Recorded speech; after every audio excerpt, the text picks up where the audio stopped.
Welcome to my channel. আজকের treasury এনএফটির update সম্পর্কে কথা বলবো। অনেক আপডেট দিয়েছে ট্রেজারি এনএফটি, আপনাদেরকে এক এক করে দেখাবো। এটা উইথড্রল দিবে কি দেবে না সে সম্বন্ধেও কথা বলবো। উইথড্রলের বা আমাদের ট্রেজারি এনএফটির ইউজাররা খুশির পথে আছে না খারাপের দিকে আছে সেটাও বলবো। তার আগে বলি, আমার এই চ্যানেলে যারা এখনও সদস্য হননি তারা এই চ্যানেলের সাবস্ক্রাইবার বাটনে সাবস্ক্রাইবার করে এবং অল নোটিফিকেশন বেল আইকনটি অন করে রাখবেন এবং সদস্য হবেন। এরপর আমি আপনাদেরকে নিয়ে যাব আমি ট্রেজারি এনএফটির আজকের নতুন আপডেটে। সেই আপডেটে আপনাকে আজকে আমি দেখাবো যে ট্রেজারি এনএফটি কী আপডেট এবং কি করতে চলেছে। ছবি পাঠিয়ে দিয়েছে, ছবিটা আপনারা দেখবেন। এখানে লিখেছে treasury NFT latest update, my prediction is coming true, treasury NFT is launching token. এরা একটা মার্কেটে ক্রিপ্টোকারেন্সিতে একটা টোকেন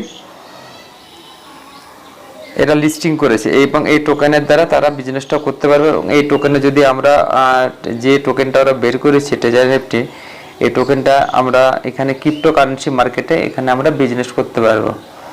হ্যাঁ, এখানে ট্রেড করতে পারবো বা স্টেক করতে পারবো বা সব কিছু করতে পারবো। এটা এরা বের করেছে। মূল কারণ হলো এরা সব কিছুই ঠিকঠাক করছে, কিন্তু এখানে ট্রেজারি এনএফটি আমাদেরকে কখনো উইথড্রলের যে একটা সমস্যা, ইউজাররা যে উইথড্রল নেবে তার যে একটা সোল অ্যাড্রেস, সেই সোল অ্যাড্রেসটা এখন পর্যন্ত তারা গ্রিন করে রাখলো না, সবসময় তো এটা রেড হয়ে আছে। এখানে ধোঁয়াশার ভিতরে আছে। দেখা যাক নতুন আপডেট এটা দিয়েছে এরপরে কি। এখন তো খুশির দিকেই আছে।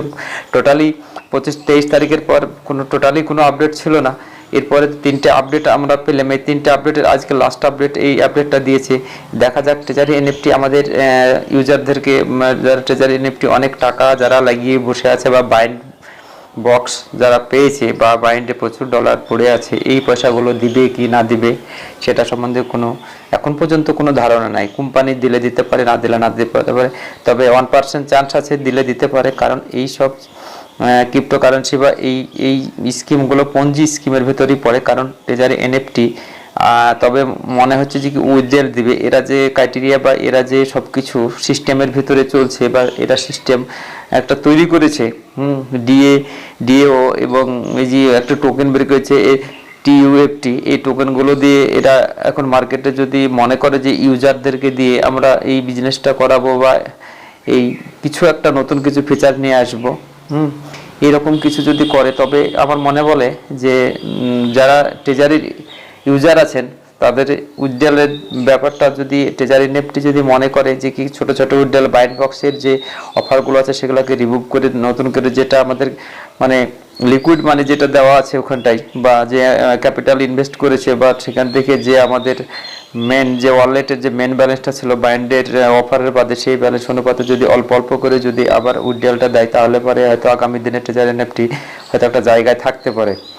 এছাড়া আরও আপনাদেরকে বলি যে ট্রেজারি এনএফটি 21 তারিখে ওদের প্রথমত 15 দিনের একটা আপডেট দিয়েছিল 360 ঘন্টা, তারপর সেটা পরের পর 120 ঘন্টা। আজকে কিন্তু শেষ হতে চলেছে 120 ঘন্টা। আজ 21 তারিখ, 21শে এপ্রিল। দেখা যায় নতুন কোনো আপডেট এরা আবার উইথড্রলের জন্য দেয় কিনা।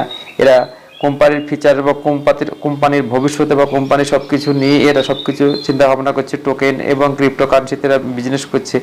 কিন্তু কি হচ্ছে, আমাদের যে ট্রেজারি এনএফটির যে 5 লাখ ইউজার আছে, সবচেয়ে বেশি ইউজার আছে আমাদের ভারত এবং পাকিস্তানে এবং ভারতের যত ইউজার আছে, এরকম 76টা দেশে ট্রেজারি এনএফটি বিজনেসটা চলছিল। তার ভিতরে সবচেয়ে বেশি ইউজার আমাদের ভারত এবং পাকিস্তানের। কেভিন ম্যাক্সার এবং ডেভিড, এদেরকে বাদ দেওয়া হয়েছিল, আবার এরা জয়েন্ট হয়েছে। এদের যে গ্রুপ আছে টেলিগ্রামে, সেই গ্রুপ থেকে অনেক কিছু প্রশ্ন আসছে। টোকেনটা এরা মার্কেটে রিলিজ করলো, সেই টোকেনটা যেটা লঞ্চ করলো এটা কিভাবে এই টোকেনটা আমরা বিজনেসটা করতে পারবো। ট্রেজারি থেকে কি ট্রান্সফার যে অপশনটা দিয়েছে, ট্রান্সফার অপশন থেকে কি টাকাটা আমরা ওখানে ট্রান্সফার করে সেখান থেকে কি আমরা এই ক্রিপ্টোকারেন্সিতে এই টোকেনের দ্বারা কি বিজনেস করতে পারবো, এমন কিছু এখনো সঠিকভাবে কোনো জানা যায়নি। যে আপডেটগুলো ওরা দিচ্ছে সেইগুলো অতি কোম্পানির স্বার্থের জন্য দিছে, কিন্তু আমাদের যে ট্রেজারি যে ইউজার তাদের যে মেন সমস্যা হচ্ছে উইথড্রল। সেই উইথড্রল সম্বন্ধে কোনো নোটিফিকেশন বা কোনো রকম আপডেট ভিডিও বা কোনো রকম কিছু এখানে এরা দিচ্ছে না। সেই 21শে মার্চে যে নোটিফিকেশনের যে লোগোটা লাগানো ছিল যে ঈদ উল ফিতর, সেটাই লাগানো আছে। তারপরে যে ওপরে যে বাইন্ড বক্স সেটাও আছে। পরে যে 3টে নোটিফিকেশন দিল টিএফটি, সেই লোগোটা ওখানে রানিং হয়ে চলে যাচ্ছে, সেটাও দেখা যাচ্ছে। কিন্তু আমাদের যে মেইন ইউজারদের, কার 50,000, কার 20,000, কার 5,000, কার $100, কার $200, এই যে ক্যাপিটাল ওখানে যে ইনভেস্ট আছে, এই পয়সাগুলো যদি ছোট ছোট অ্যামাউন্টে যদি উইথড্রল দিত, তবে আমার মনে বলে যে কি ভালো হতো। তবে দেখা যাক লাস্ট আপডেট কি হয়, ট্রেজারি নিফটি টাকা দিবে কি না দেবে, সেটা ধৈর্য ধরলে আমরা বুঝতে পারবো এই টাকাটা দেবে কি না দেবে। কারণ টাকা দেওয়ার মতন সম্ভাবনা যদিও 100% মনে হচ্ছে, কিন্তু তবুও ওর ভিতরে ধোঁয়াশা আটকে আছে, যেহেতু ওরা কোনো উইথড্রল সম্বন্ধে কোনো নোটিফিকেশনও দিচ্ছে না, এবং উইথড্রলের যে আমাদের সোল অ্যাড্রেসটা সেটাও এখন পর্যন্ত রেড থেকে গ্রিন হয়নি। এবং যে বাইন্ডের অফারগুলো দিয়েছিল সেই $4,000, $8,000, $10,000, এইগুলো বাদ দিয়ে যদি ছোট ছোট উইথড্রল অ্যামাউন্ট যদি আপনারা মারেন, $50 বা $100 বা $200 এইরকম উইথড্রল যদি মারেন, যে একসঙ্গে যে লোড চেপে গিয়েছিল তাদের সার্ভারে, যে উইথড্রলটা ওরা পেন্ডিং করে রেখেছিল, তাই আমি মনে করি যদি উইথড্রল দেয় আপনারা একসাথে বেশি টাকা উইথড্রল না লাগিয়ে ছোট ছোট অ্যামাউন্ট লাগিয়ে উইথড্রলটা নেওয়ার চেষ্টা করবেন, এবং রিকভারি করে আপনার কাজটা যেন উঠে আসে। ভিডিও এই পর্যন্ত, ভালো থাকবেন, সুস্থ থাকবেন, ধন্যবাদ।